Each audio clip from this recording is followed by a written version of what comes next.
following is a Live the Dream Media production.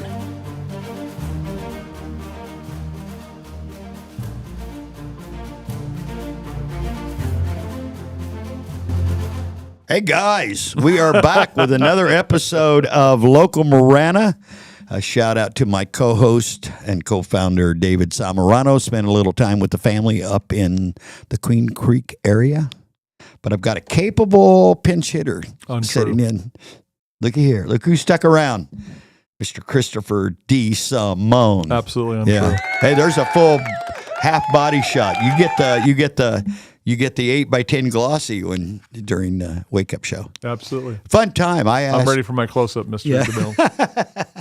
I actually asked CJ on the way out, are we going to have to start paying royalties to the Puzo family for all the quotes of the Godfather that we do around here? And we got an omerta out of him, by the way, on that. Like, we did. Good times. That was a good show. Great show. He's always fun, and his knowledge in that world is so high. Yeah, you guys are good together. We have the rapport. Yeah. You're going to keep him on a regular, right? Oh yeah. Yeah. Actually, I'd like to maybe talk to him one day about doing a food show. Yeah. Right. It seems like a natural, doesn't it? He'd be great doing it by himself. Seems like a natural. So he knows a few people with restaurants. A couple. So I think it's a possibility. We're going to talk about it. And we got to meet his son, Rocco. Rocco and I hung out for a while. Just to fulfill the whole stereotype we were running. Yeah. It's my son, Rocco. Good stuff. Yeah. Hey, so David was going to be out of town. We knew that going in. And so, I asked you to stick around. We'd talk some stuff. But we actually have quite a bit of stuff to talk about regarding the town of Marana and the area from the last 7 days. Well, you lead it. I'm here. Well, a week ago today, we were right now, almost on the hour, we were in the state capitol. Yeah. We got invited up by Senator Vince Leach. Yes. We were in the reception area by this time. We did have a great little breakfast. Irma's right around the corner. Great little breakfast. Irma is throwing it down up there. I can't remember the exact address, but just north of the Capitol. A block north of the Capitol. Yeah. Very nice lady, Great food. She was just hanging out with her was just as fun as eating the food. Yeah.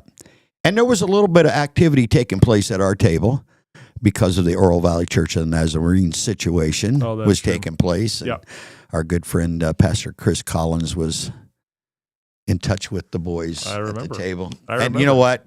We'll talk about that. We've talked about that some. We'll talk about it some more. But let's just say that the Oro Valley Church of the Nazarene got the boat that they were looking for. Oh yeah, shouldn't have happened. That's an episode for another day. But you pay attention and you adjust to what's going on and you show up. Yeah, and that's what happened. My buddy Bill number 2 was in Wilcox, and there was like one of these calendars. It was called Bumfuzzled. And it's like all these fun country kind of sayings, right? And one of them was, those who show up make the rules. 100%. Right? 100%. So that's why I was so amazed. That's not making them, but just it's a participatory government, right? Mm-hmm. So for 2 meetings in a row to show up with 400 to 500 people is huge. And then again, pray for Joyce Jones Ivy on the council when she literally poo-pooed them for basically showing up at meetings. There was like a gasp filled the room. Did she really say that? I don't know. I don't know what she was thinking. Yeah, but it worked out well. Yep. But at this point, 168 hours ago, we were at the state capitol with a memorial or honoring. I'm not sure. Resolution was read into the state. It's true. For our late friend Ed Honey. Yeah, that was beautiful. And it was a beautiful presentation. And again, a shout out to Vince Leach for the invite. You'll have him probably next week. You'll have him on. Let's make sure. Hey, and Mr. Galen, we owe you some pictures. We're not ignoring you. I promise by today or tomorrow I'll get you some pictures up there. So Galen's the guy who just kind of organizes stuff at the state senate, and so he was kind of organized the reception and moving people over to there, and he definitely had the anal retentive organizational attitude, which is needed. Yeah, absolutely. Well, he reached out. Hey, have you got pictures? And I'm like, give me a few days. Oh, Clint takes pictures, man. Yeah, you know how many pictures I've got in this bad boy? You mean total in the total in the camera or in the phone? 5,500. Too low. Way too low. 17,000. You're still too low. You got a problem, bro. 25,000. I pay for extra storage. You know, they're like your children. I may need that one. I'm not a hoarder, but on my phone, I'm kind of a hoarder. This is like Wang and Caddyshack walking around taking pictures of everything. And he says, "Hey, Wang, it's just a parking lot." Yeah. Well, I've got a few of those. One final thought. What was the movie? And this is about Oro Valley, the town council in Oro Valley. And I will say, Mayor Joe stepped up big time, huge. Way to go, Mayor. Well, Mayor. What's the movie that said, "Why are we here"? What's that movie? I guess Mark Van Patten. That's a question. Mark Van Buren. I mean, Mark Van Buren. What are the Van Pattens? Mark Van Patten had a birthday. Him and a late shout out to Mark and his bride. They both share the same birthday. He's not related to Dick Van Patten? No. Oh. No. Okay, that's a shame. There's a movie, though, that says, why are we here? There's a few movies I think they say, they say that. Okay, and then moving forward, the following day, we went over to the Marana State of the Town. Yep. Sponsored by the Marana Chamber of Commerce. Yay, Chamber of Commerce. Great job. They did a nice job. It was a very emotional day. Again, back to not just remembering Ed, but this gentleman, Brad DeSimone, had beautiful things to say about Ed in the video, but then at the same time, our good friend Mayor John Post, kind of one of his mentors was Brad DeSimone, and when he gave Brad, and we give out cool appreciation words in Marana, we give you a branding iron. Mm-hmm. They just don't get the typical crappy acrylic. Yeah. And so when he was given the branding iron to Brad, you could see that was an emotional moment too. So there were lots of tears of joy and missing people and appreciation. And yet excitement for the future. Oh, yeah. Because we know a lot of people. Well, you and I are Oro Valley residents. There was a bunch of Oro Valley residents sitting next to us. Right. And Tammy and I, as we left there, we're like, man, I hope the Oro Valley folks are digging what Marana's doing because we need to be more in step with that. So people in Oro Valley, not a lot, but a few, give me crap because I'm so high on Marana. Mm-hmm. We're more active with the Marana Chamber of Commerce than we are with the Oro Valley Chamber of Commerce. And that's not personal. That's just because that's the way it works. We also have so many hours in a day, right? But the problem with Oro Valley and why I keep kind of trumpeting the Marana thing is Oro Valley is stagnant. And has been for a long time. Right. Where Actually, since I've been there. Marana always has a more forward dynamic to it. Part of it is their geographic location, right? They got a lot of blank land out there, but also they can move towards Pinal County as part of their growth and not move further south towards the pit that's Pima County. Yeah. You know what I mean? But to me, the biggest difference between the two, and geographically, they're not the same. They're just not the same. I mean, they border each other, but it's two different animals when it comes to geographic location. Again, Oro Valley is a little locked. Yep. But there's a ways to get around that. But it's leadership. We're stagnant. It's leadership. That's why, and we'll be talking a lot more about that moving forward, about 26. We're still worrying about the idea that we've spent this much drama on, let me do my math, 29 subtracted from 30, 7 feet. Yeah. 7 lousy feet on a sanctuary. Yeah. We spent time, money, 2 years on that. Yeah, I mean, 2 years on just that. Yeah, come on. That's a joke. Please work with me. But that's the thing, right? So that's leadership, though, Chris. Yeah. That's why we have, and we're anybody that knows us knows what I'm referencing. It's also the perception of the electeds on who they think got them there. Yeah.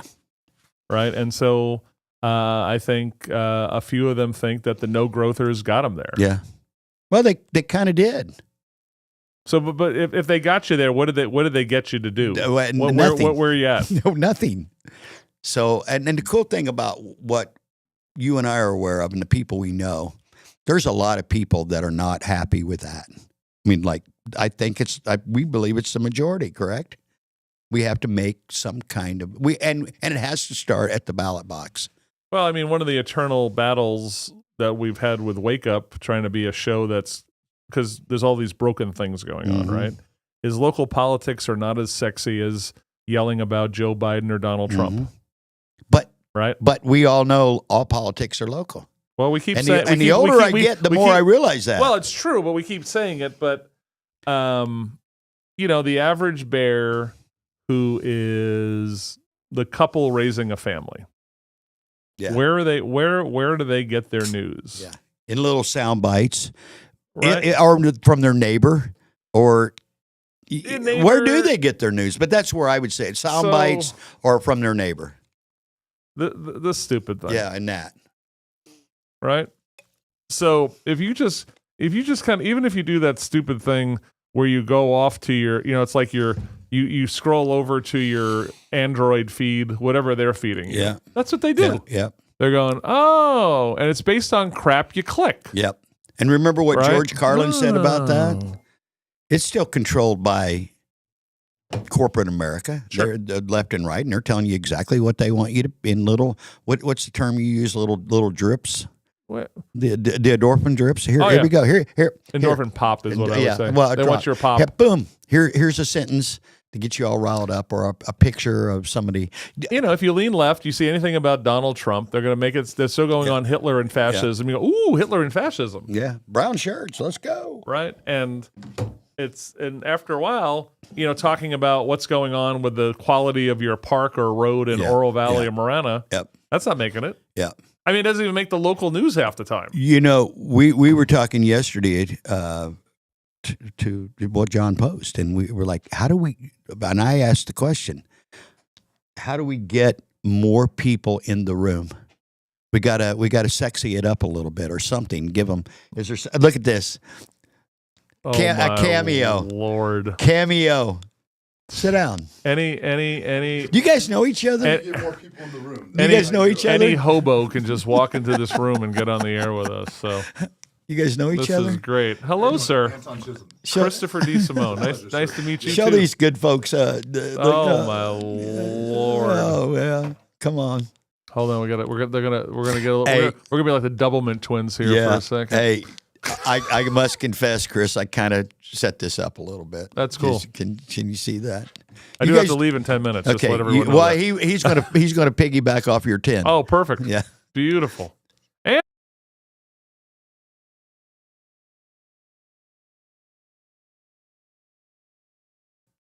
she's gonna reset the cameras for you. I heard. That's okay.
I think we're back. Okay, Anton, we got this bearded teenager. If you could see the height difference between these two gentlemen and myself, it's like staggering. Yeah, I mean, right? Look, I'm pretty short, Chris. You look your stature is very profound. And I think you're a little taller than him. If I look like Hulk Hogan compared to. I'm sitting here with Peter Dinklage. I did get a text yesterday about the tiny dancing that's happening here coming up. So I'm just saying, I'm representing for the little people right now. That's what I'm doing. You guys do know each other, though. We cleared that know up. Each other. Yeah, absolutely. Absolutely. Welcome aboard. It was a running joke. Yeah. Clint's like, have you met Anton? Have you met him, my buddy Anton Chisholm? Come on, he'd be somebody. You guys. He had this guy, Greg Peralt, his Rick whatever Peralt. his name is. Hey, you know Rick. Yeah, Rick. Right, and he's like, give that. I can say it doesn't even exist. You're just making them up. Yeah. And then have you met my good friend Anton? Yeah. Like, hey, have you met my good friend Chris? I'm like, oh shoot. Hey Chris, Anton, man, I love it. Yeah. Well, that's what I do. I'm the connector. Yes, you are. I'm the connector, so I got to make sure these relationships stick. Yeah. We're talking Marana. Yep. You've been a business owner in Marana. I know now. 17 years in. Is it like August or September? 18 years in October. You moved in 18 or in 08. April, right? But in April, so we just didn't go live to the public until October. Yeah, but 17 years. 08. When you moved into Plaza was 08. You moved in after we did. April of 07. Should have been April. In this of 07. Plaza? Yeah. April. No. Okay. 1,000%. Okay. How about this? Innovative Signs was born in 08, but I moved into this plaza and started building all of the electronics for Comcast in 07. Yeah. Okay. This is a new Sesame Street segment called Calendar with Anton and Clint. Teach you how to use the calendar properly. Yeah. Was that a leap year? Okay, what the hell? 17 years. I do that when I'm counting dates. Okay, there were how many leap years in between? I've learned to just trust. Trust but verify. Trust your little Satan box there. Oh, wait. Yeah, I do that. Yeah, I trust it too. Hey, by the way, just a quick reference. You know who said trust but verify? This is a trick question, by the way. Abraham Lincoln. No. I'm just. Yeah, no. Trust but verify. I don't know, but I know I've heard it for a long what time. everybody's answer to that is? It's Ronald Reagan. But Ronald Reagan knew that he was speaking with Gorbachev at some summit, and he got an old Russian proverb, for the lack of a better word, and used it on Gorbachev. And Gorbachev went, you've been reading old school Russian stuff. So there's a little bar question for you that I'll probably did not know that. Yeah. Because you ask, and most people are going to say Reagan, because he's the one that first brought it to our attention. But it was an old school Russian thing. Now you talk about deep. What are we calling that? That Sesame Street goes to Soviet Union when it was really the Soviet Union. Cliff Clavin. That's a Cliff Clavin right there from Cheers. Well, and there's another. Fact, Nami. I'm just saying. Yeah, I mean, Mr. Rogers was enlightening too. I'm just saying. Yeah. Did you just see the episode with him and CJ Ham? Did you watch any of that? And why weren't you if you didn't? And why weren't you if you weren't? It was a hootenanny. No, they went off. They went off for. I cannot tell a lie. Yeah. I did not watch that. That's fine. It was funny. Tammy and I were laughing all the way. I'll have to go back and watch it now. We had a lot of fun. You know what? Anton. He's killing it. Yeah. He's just bringing one stellar guest in after the. Let me interrupt for 1 second. Yeah. Let me just introduce everybody here that might not know. This is Mr. Christopher DeSimone. So he is kind of a big deal, and therefore, I'm not shocked at what you're saying, Clint. Thank you very good. Again, Christopher DeSimone. DeSimone. Wake up with Christopher DeSimone. Okay. Christopher on the Live the Dream Media I'll introduce you to the guy that did the voiceover to introduce the show, and you guys. Christopher DeSimone. We still use a little bit. Some of these voices, you guys might close your eyes. Say something, Anton. Something, Anton. Listen to the Christopher DeSimone show. Okay, we're getting up there. You guys are still. You guys were riffing though. Oh yeah.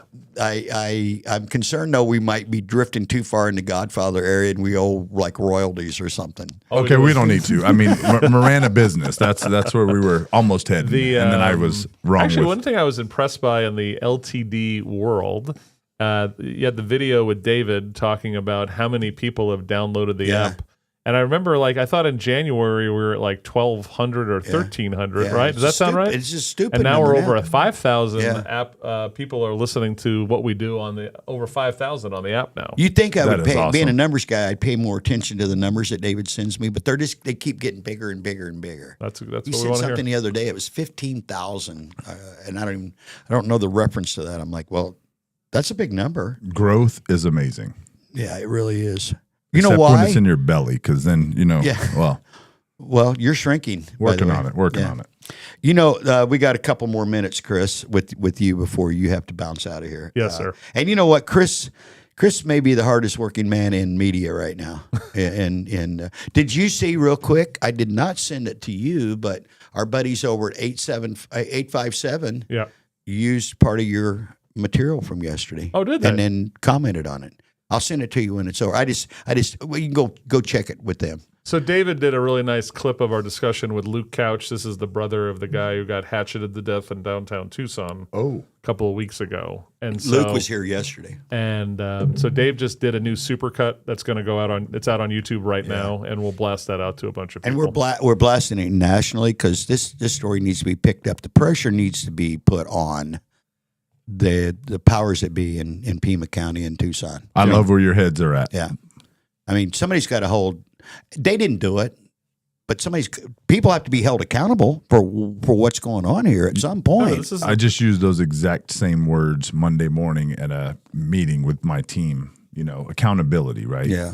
People will continue to do what they're doing if they're not held accountable. Yeah. 100%. 100%. I agree.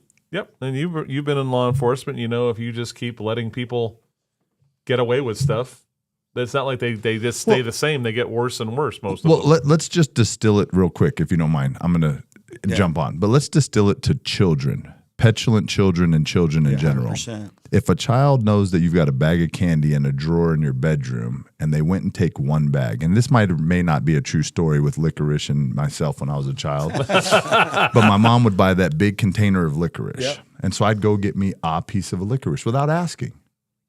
And so I'd go get another piece without asking. But as a child, you never think, well, the licorice is disappearing and she's going to know she's not eating it. So, of course, until somebody says something to you or addresses that you're doing something incorrectly, you're going to continue to do it. So I don't actually necessarily blame the people that are so ignorant to not know what the real reality or our reality might be. But then that's why we have controls in place, or should have controls in place, with not government overridden, but government assistance to kind of redirect folks in the right direction, right? So back to what you're saying. Yeah, absolutely. You can't expect somebody to change if you don't tell them what they're doing is wrong. But more importantly, Pima County and city of Tucson, people do the same things over and over again, and they're back on the streets before the cops are done with their paperwork. Right. And then we expect these people to stop defecating in front of small business owners, which I happen to be. So, I mean, it's personal, right? But until, like you said, until there's some accountability from the government entities that are here to assist the people, you can't expect to change. So I'm all aboard. Yeah, I'm all aboard. Hey, Chris, let's put a bow on that because it's your time to bounce. But yes, sir. Let's put a bow on that. Something that we talk about a lot: local government, Oro Valley, Marana, school boards. The importance of that here for me has always been be the beacon, be the light, be the alternative. Hey, they're doing it up there. Maybe we can do better, right? So you want to put a bow on the importance of getting involved because especially Oro Valley, right? People have been sitting on their hands far too long, and Marana. If you want to keep it the way it is, you better stay active because the dynamics and demographics are changing. So Chris got in a little trouble with the town of Marana a couple months ago because I was criticizing them on their downtown project working with people from downtown Tucson. And I got a little pissed off because I know after 17 years of doing this that 90% of everything down there is wrong, right? It's just wrong. And you do not want that to infiltrate north of Orange Grove into Oro Valley, Marana. It's just wrong. I mean, they have a track record of wrong. Yeah. And part of that is you have a critical mass of humans that either they just don't care, right? They just don't care. And what happens is it gets too late and then it gets really bad. right? And so I always tell people, how do you get better? Well, you know what you should do? You should go to your whatever town or whatever you live in. I want you to go to a meeting once every 4 months. Stay for about 38 minutes. Understand how fast your money gets spent like that. Just pay attention to the process. Go to your school board once every 6 months. See what they do over there with your kids' education. You just can't, you're not going to get spoon-fed by the media. Because right now, the best media in Tucson, other than Live the Dream Media, is TV news, because it leads. Yeah. So they're going after these stories because it gets eyeballs. But those are the stories that are really affecting a lot of people in Tucson, while the people who say they're newspaper folks are either ignoring it or spinning it. Yeah. Right? Yeah. So you can't rely on the media anymore. Right? Go follow 857 Tucson on your Facebook page. He's a crime reporter. He's the best crime reporter in Pima County. Go follow him on your social media, and you'll know exactly how the streets of Tucson are a war zone. Yeah. Right? And then if you pay attention to what we're doing up here, we're going to show you. We've been showing you for 16, 17 years that these things are broken and there's ways of fixing it. We just don't bitch and moan about these things are bad. And you just drive your car. Go drive down Swan right now. Right. You go, geez, what the hell's going on here? Right? Well, it happens for a reason. It's always bad public sector leadership and our private sector leadership in Tucson's crap. Yeah. That's where you're it's not the private stuff. Nobody's advocating anything. You know, and so the crime's pushing up here. 100%. Right. When I talked to our good friend, the Marana police chief, on Wednesday, a week ago, I said, "What's the push of crime in the Tucson?" And from Tucson, he goes, "Bus stops. It's the free bus." Yep. Right. If someone rips something off in Ina and Thornydale, we go right to the bus stop in front of Lowe's or the one in front of Pollo Loco. We have a pretty good shot of catching who it is. That's where you're at. Yep. It's infecting our really great towns. Now I got to go. Yeah, he's good. Now that he said all that, he's out the door. Okay. You know what? Well, he wanted me to put a bow on it. Yeah, So. I like it. That boat needs a dry cleaning, man. Come on. Hey, I love you. Thank you. See you shortly. You too. Absolutely. Thank you. Anton, great meeting you for the first time. Take us to break. Pleasure, sir. Take us to a quick break, and we'll slide Anton over in the other chair, and we got about 15 more minutes. And then stick around at 10 o'clock. We're going to be bringing State Treasurer Kimberly Yee on. I'm really excited to chat with her. Top vote getter 2022. At the last two elections, both of them. Yep. In the state, statewide. Yeah. Take us to break, Jay. Thank you. Looking for the best outdoor patio in Tucson? Look no further than St. Philip's Plaza at the southeast corner of River and Campbell, where you can sip on Tucson's finest collection of whiskey at Union Public House, brunch 7 days a week at Reforma Modern Mexican Mezcal and Tequila, and experience our newest restaurant, Proof, proudly serving house-made pasta and artisanal pizza. Enjoy live music and dine under the stars with Union, Reforma, and Proof. Join us at St. Philip's Plaza.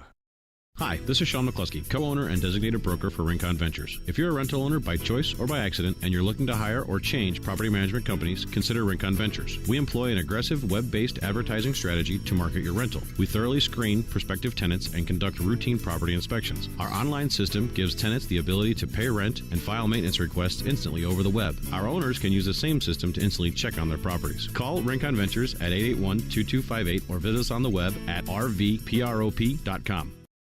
80% of those that have been incarcerated have been in foster care. So that's crazy to think that 8 out of every 10 inmates, male or female, have touched the foster care system. So if we can break the cycles that cause the foster care system to even be in existence, we're going to change society. At GAP, I found love. I found family. It means hope. It was almost like I had a family away from my own family. At GAP, I found home. Okay, we are back. That was fun. I really enjoyed doing life with Chris and Anton. They're just two incredible men that I'm so impressed with what they do, and I'm thankful that God sent them into our into our world. Again, David is on hiatus this week. He's doing some family stuff up in the Queen Creek area.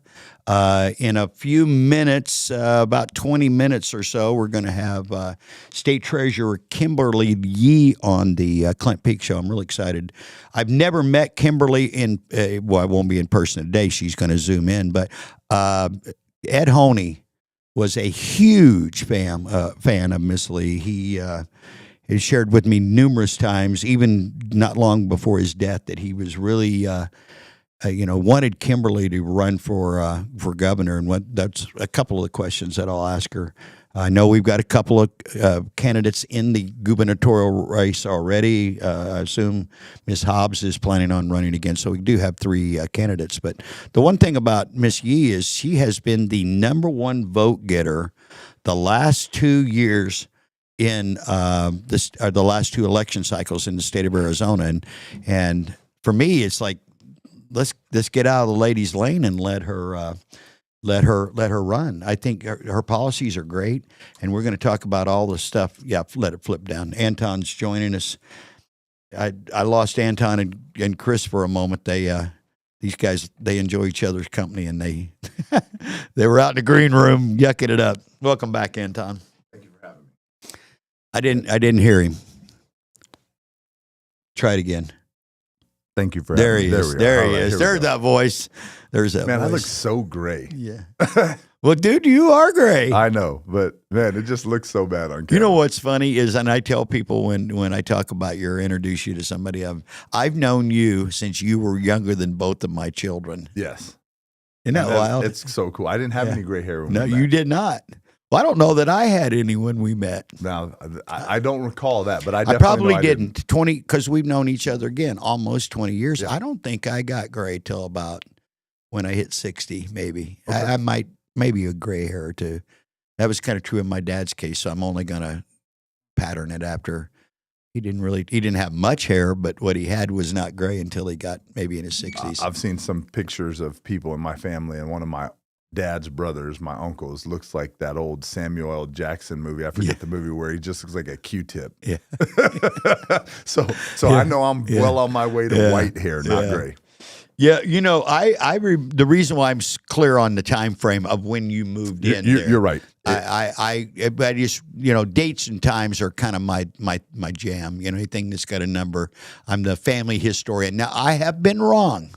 There was one thing that I was adamant about a few years ago with my family, and I got to thinking about it, and I'm like, you know what? And I had to call my siblings up and say, you know what? Oopsie.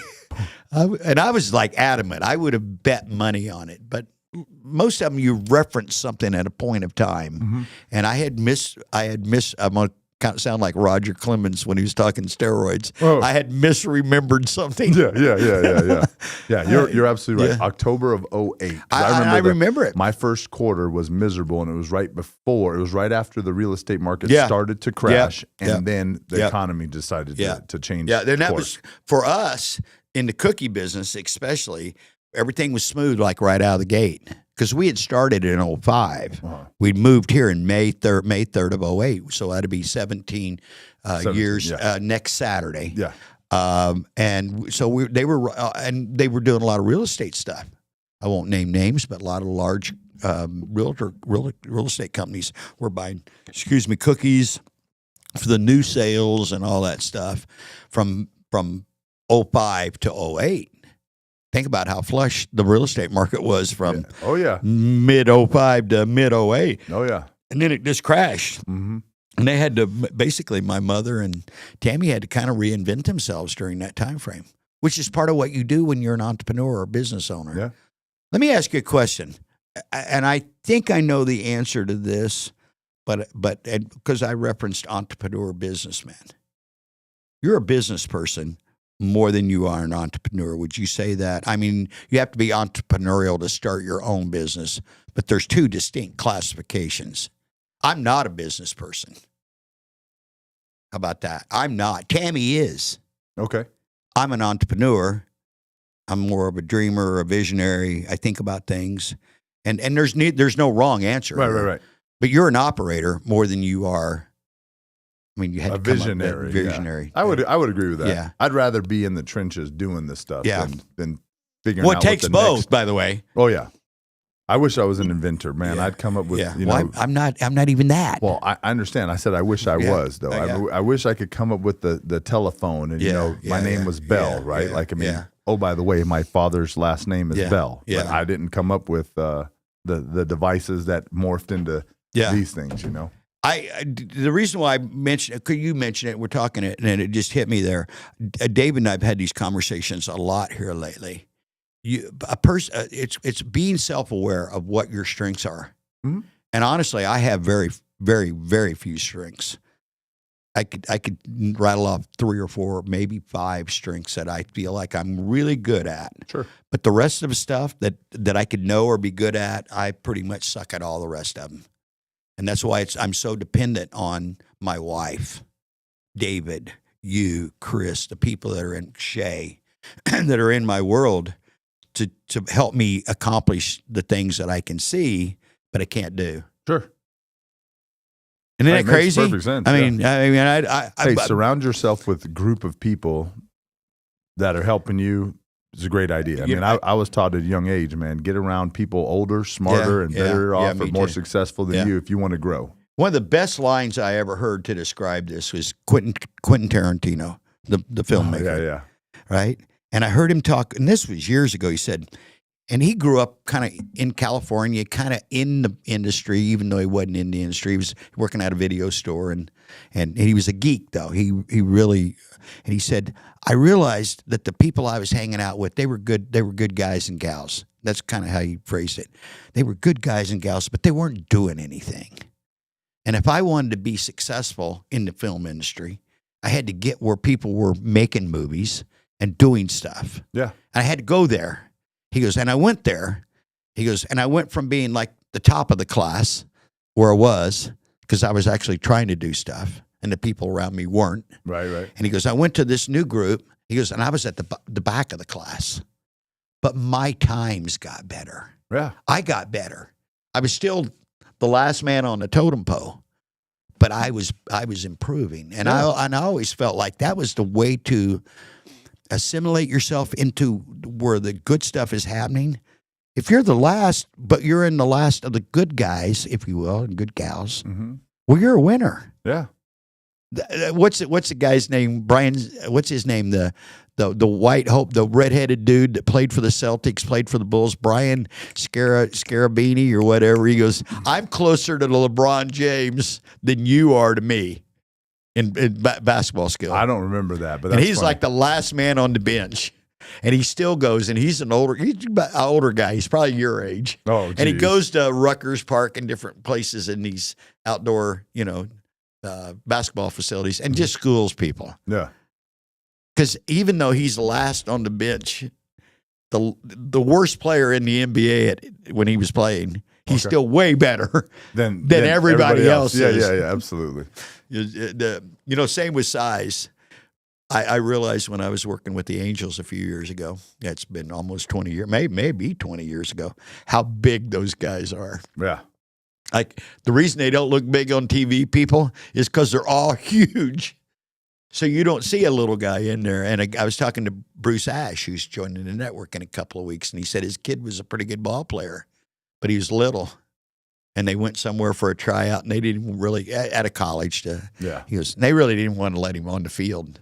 And finally they did. And when it was over, they're like, you know how many people I know that are 6'3", that have the same skill that your son has? Got to be realistic. Yeah.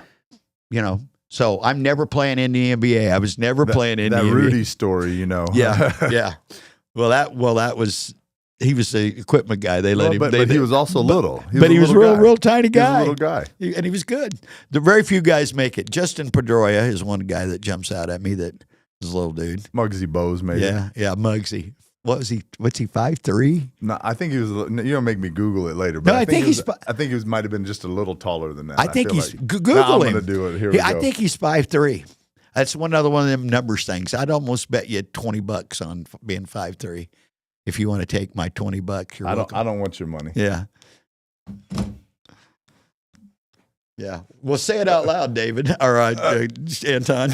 For the people in the back, it says 5'3".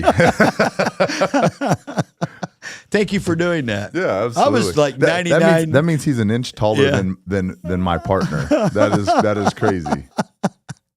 Yeah, he was a pretty good basketball player there, wasn't he? Great ball handler, extremely quick. Yeah. But I mean, even guys like Damon Stoudemire, I mean, he was a littler guy. Yeah. You know, Jason Terry was a little taller, but still a littler guy. Yeah. I mean, there's some very, very. And he played point guard at 5'3", and had a pretty good, pretty successful NBA career. Yeah. And Magic Johnson on the other side played point guard, and he was 6'8". Yeah.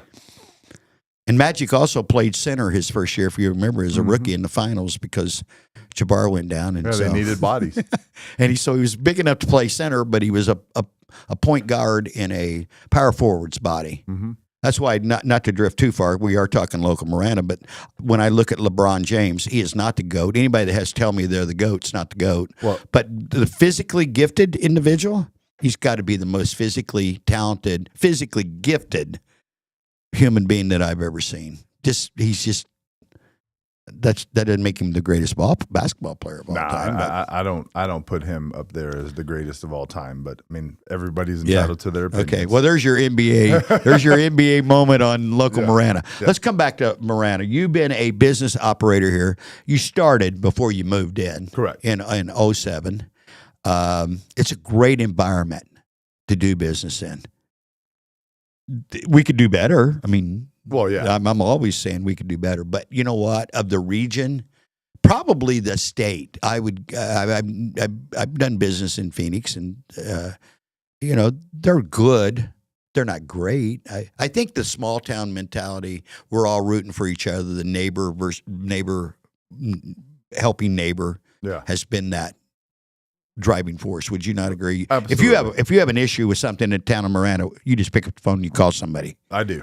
And you get an answer, whether you like it or not. You get an answer, right? Yeah, I do. I mean, now granted, I might be a little more fortunate with phone number access than the average business operator. But in Marana. But those numbers are available. But by and large, I mean, the development services team here in Marana will absolutely. They might not give you the answer you want, but they will definitely answer you, and then they'll direct you back to, the Marana code or a building inspector or I mean whatever you're looking for, business license operator. I mean whatever you need, the town is definitely receptive. Unlike, I will say this, not because forget it. I'm going to say this because I love Marana and because I'm Team Marana. Mm-hmm. But I do business in Southern Arizona almost every single day, and the Marana municipality by itself is by far still the easiest to work with over Oro Valley. Oro Valley would be second, which 10 years ago, that was not the case. They'd have been near the bottom for sure. Oro Valley was near the bottom. But let me tell you who's gone to the bottom, who was at the top. The city of Tucson. Yeah. City of Tucson, I mean, and I know we're getting off of Marana. I'll make it brief. No, but you're lifting Marana up as opposed to. The city of Tucson started. I could walk a sign permit in. Literally walk in the front door, sit for 5 to 10 minutes, meet with somebody, and walk out of the building in an hour with a permit in my hand. That has changed. Now, granted, they've had some personnel problems. One of their greatest people that ever worked down there in the development services department, not just signs, name was Andrew Connor. He passed away unexpectedly. And seemingly after that, his counterpart, Heather Thrall, who had some major medical situations over the course of the couple of decades almost that I got to work with her, even as recently as last year, she had no real support. A gentleman named Brian Weiss jumped in there to help out Andy, and he's done a great job. But I mean, they have just thinned their workforce and staff. And now, I mean, it can take anywhere from a week and a half to 6 weeks to get a sign permit from them. And Marana is consistent about a week and a half. Because Marana's growing, folks. Yeah. Marana's getting bigger. And, oh, by the way, those people out there are busy, which is great. But, I mean, even waiting a week to get a permit is reasonable. Yeah. Pima County, on the other hand, Pima County has actually surpassed the city of Tucson and has made it easier to get a permit from Pima County. You know why? Change of leadership. Well, yeah, absolutely. Jan Lesher, shouting Jan out right now. Yeah, Jan, love Jan. We saw Jan, I worked with Jan. I love Jan. She's a great person. We saw her last Thursday, spent a lot of time with her. She's an awesome human being. Yeah. And part of the process was eliminating the gridlock because here's the thing that always drives me nuts. We pay the freight. What I mean when I say that is businesses, especially small businesses, pay the freight for everything that's being done. Absolutely. We're the ones that create the tax base. We're the ones collecting the tax base. Yep. We're the ones that send it to the state, the county, the feds. Right. Right. It's we're the tax collectors. We're the bill collectors. Yep. And if you hey, look, there has to be regulations, there has to be rules, there has to be policies and procedures in place. I'm not suggesting just the Wild West and let's go. Right. But they should be simplified, they should be fair, and they should be administered evenly for everybody. And I won't quote who it was, I remember it clearly, someone tell me that it just depended on who your inspector was. And I'm like, so I can say, being a former military person, that the standard, there's only one standard, period. Yep. Period. Yep. The problem is the private sector, meaning non-military, including the government, but the non-military individuals get hired for a job, but because of thinning, micromanaging is a terrible thing. Yeah. I think it's terrible, but there's a place. And oversight is definitely it's a useful tool operated trust correctly. but verify, right back to it, baby. Right. You don't have to micromanage somebody to have oversight. Yeah. And the oversight's purpose should be to maintain a standard, whatever that standard is that's set. But you made a comment very specifically about depending on what inspector. Yeah. I will say my own experience, without naming municipalities, I can work in a signed permit capacity in certain municipalities, and depending on the inspector, I will either have somebody physically come out, somebody that tells me to text them photographs, or a Skype meeting. Yeah. Which, oh, by the way, the Skype meeting and in person is great. Yeah. A photograph, I own a sign company with graphic designers. I can make a photograph do all kinds of fun stuff. Yeah. Now, granted, my integrity level is much higher than that. I would never do that. But it could happen. But it could happen. And if I can do that, I mean, no insult to all the new budding graphic designers or aspiring graphic designers or people that tinker. But there's all kinds of freeware softwares out there now that are not graphic design softwares from an professional industry standpoint, but definitely softwares that people can use to administer, to alter photographs or make ads or other things that, I mean, there's even a free one called, that used to be called GIMP New that we used many years ago just to see how it worked versus, the Adobe and Corel products. Yeah. But my point is, anybody can doctor a photograph today. I mean, if you have a smartphone, you can doctor a photograph. And then if an inspector is willing to accept said photograph, that to me that's a problem. That's not maintaining a standard. Full disclosure, I have an Easter picture up that I built. It looks great. And the person that was one of the persons in the picture said, "This is the best Photoshop." I said, "I'll just cut myself in later." Yeah. So I mean, but again, there's only one standard, whatever that standard is. And we know that rules, policies, et cetera, are usually have somebody's name attached to it for an infraction that they want to correct or not replicate. But we should from the county government, let's back up, from the federal government, from the presidency all the way down to the local town, treasurer, the standard should be set. It should be in black and white, and then we should just maintain it. The police department should go out and maintain a standard, regardless of whose feelings might get hurt or if this person, they had a rough childhood. Or I mean, we need to stop making excuses as a society, and if we want to see better results, we just need to work together. Preach. You see why I love hanging out with this guy? Hey, Anton, we're going to have to wrap it. I thank you so much for making a cameo. Yeah, thank you for having me. I think we kind of got Chris off guard a little bit. Well, and walking in at the perfect time where it says, how do we get more people in the room? And then here I come walking in the room, and that wasn't scripted or planned, folks. That was just great. By the way, he almost got busted before we started, and I've never seen you move as fast to get out of the room. Oh yeah, very heard good the door move. Open up, and truth be told, if you're looking at me, I'm a few pounds lighter than I once was recently. So I was able to move quickly and freely. And I appreciate that. I got out of the building before. I appreciate that. Me. Hey, love you, man. I love you. Hey, right guys, local Marana, we love you guys. We're not here by accident. I mean, I sleep in Oro Valley, but we chose to be here 20 years ago when we started, and we were down the street. But so Copper Creek Cookies is celebrating its 20th year in business. We started in 2005. That is very cool. How cool! My mom had a great idea, didn't she? What a cool and special Scott person. Robb, my dear friend, says it's kind of like the local barbershop. Everything happens through the cookie company, and the reality is it does. And so that is how we got 20 years. The town of Marana and Oro Valley to a lesser degree, but Marana as a community rallied around the cookie company, and here we are 20 years later. Yeah. I'll have to get Tammy on. We'll talk about some of that someday. That'll be fun. Guys, it's such a pleasure to do life in Marana and Oro Valley. We appreciate you.